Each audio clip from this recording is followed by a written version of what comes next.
ভোরের কুয়াশার চাদর ভেদ করে দেখা দেয় সকালের লাল সূর্য। সেই সূর্যের হাসি যেন কৃষকের এক টুকরা অন্যরকম প্রত্যাশা। বলছি শরীয়তপুরের জনপ্রিয় আম মুকুল কথা। পেছনের বছরের তুলনায় পরিমাণে বেশি দেখা যায় গাছে মুকুল, সারিতে সারিতে গাছ, আর গাছের ফাঁকে ফাঁকে অজস্র মুকুল। এবছর যেন মুকুলের এক অন্যরকম সমারোহ।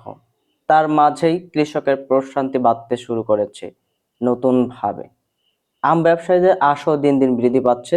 আমরা আম চাষি, আমাদের 110 পিসের মতো আম গাছ আছে। পিছনের বছরের চেয়ে এবছর অনেক ভালো দেখা যাচ্ছে।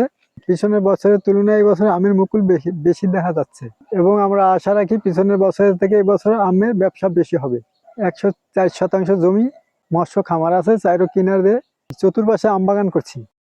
ইউনুস সর্দারের গাছের মুকুলগুলো দিনে দিনে স্বপ্নে বৃদ্ধি পাচ্ছে তার ব্যবসায়িক সফলতা। মুকুলের সমারোহ আম বাগানীদের জন্য বয়ে আনুক সুখ, শান্তি এবং সফলতার সমৃদ্ধি। আনোয়ার খান, সূর্যোদয় বাংলা, বড়গাছনা, শরীয়তপুর।